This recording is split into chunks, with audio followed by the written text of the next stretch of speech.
Graça e a paz, irmãos, a todos os que estão vendo esse vídeo aí.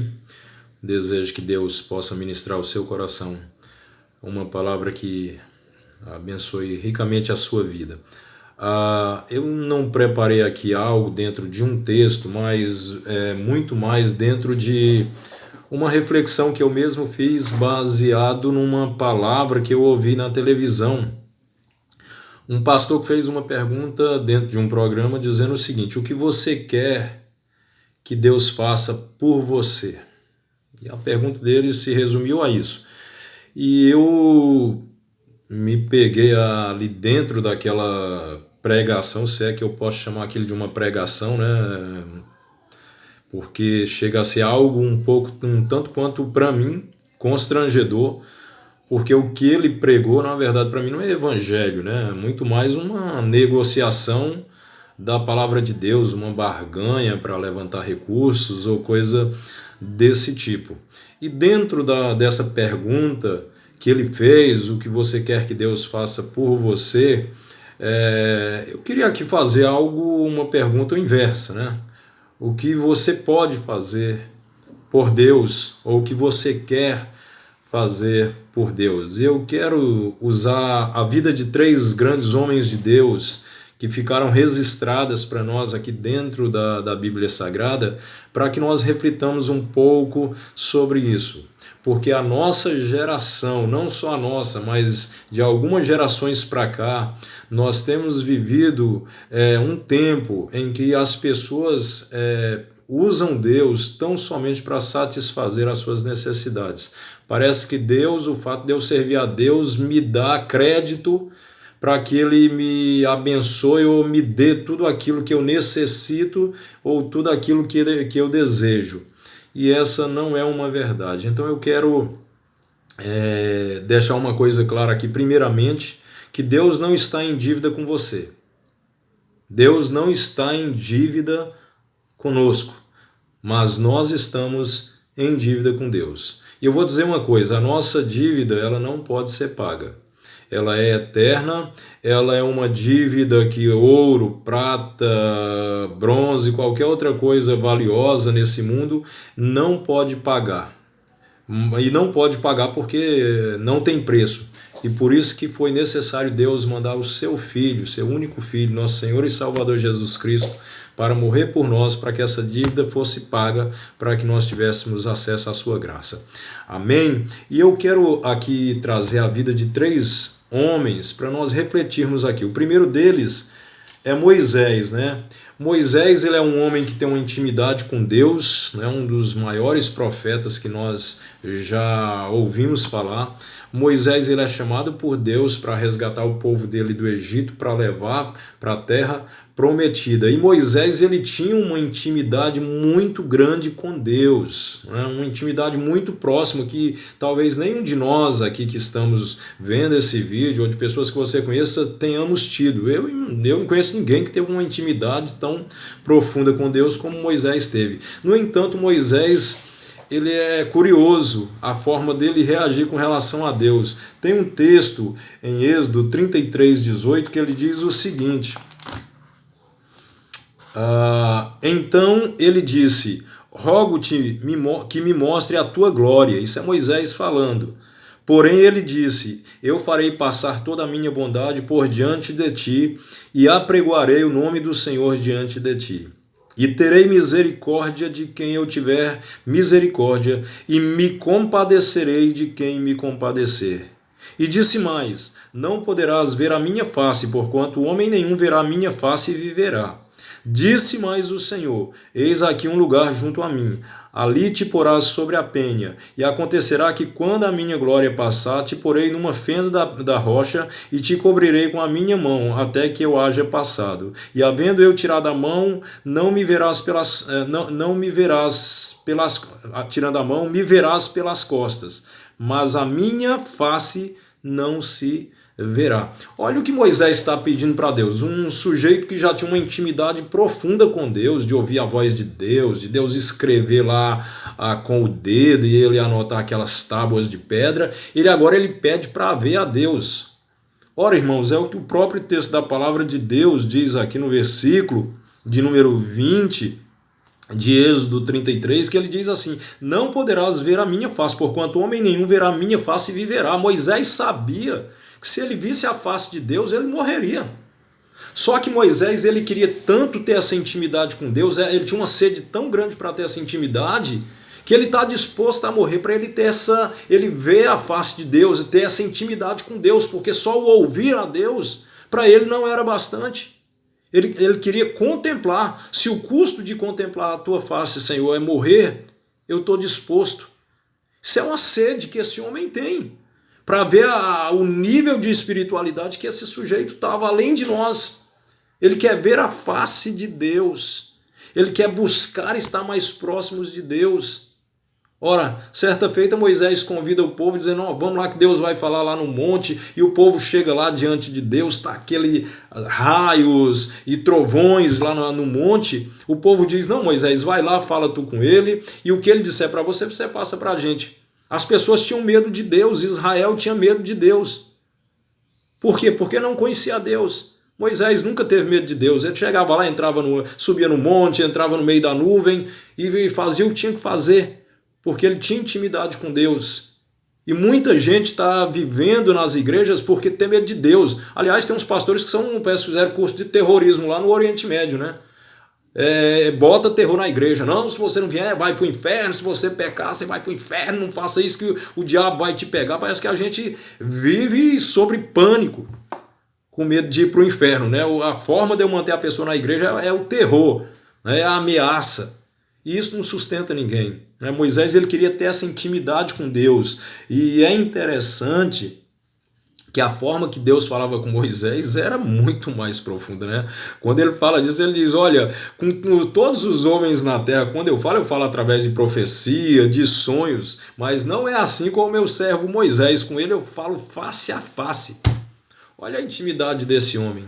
E, no entanto, Moisés está dizendo: Senhor, mostra-me tua face. Moisés queria ver a face de Deus, ele buscava ver a face de Deus. Mas eu quero falar aqui de um outro homem chamado Davi, que a palavra de Deus diz que é um homem segundo o coração de Deus. Davi, ali no capítulo de número, em Samuel 7, 2 Samuel, capítulo 7, ele diz assim: e sucedeu que, estando o rei Davi em sua casa, e que o Senhor lhe tinha dado descanso de todos os seus inimigos em redor, disse o rei ao profeta Natã: olha,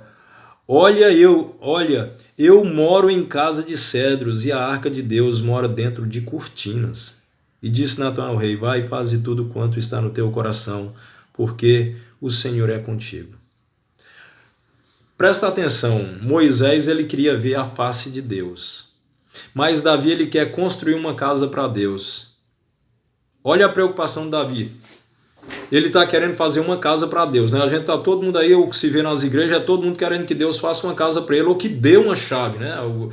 Vem esses profetas de fim de semana, e eles chegam lá e dizem: tá aqui, Deus está me mostrando uma chave de ouro aqui, bota na mão, bate na mão, faz aquele escarcéu todo falando em línguas, né? E as pessoas acreditam naquilo e a casa nunca vem. Davi, ele não estava preocupado em Deus dar uma casa para ele estava preocupado em fazer uma casa para Deus, porque ele olha para ele e diz: eu moro em casa de cedros, e a arca do meu Deus, porque a arca simbolizava a presença de Deus, vive dentro de cortinas. E Natã entende o que Davi tem no coração e diz: faz tudo o que estiver no teu coração.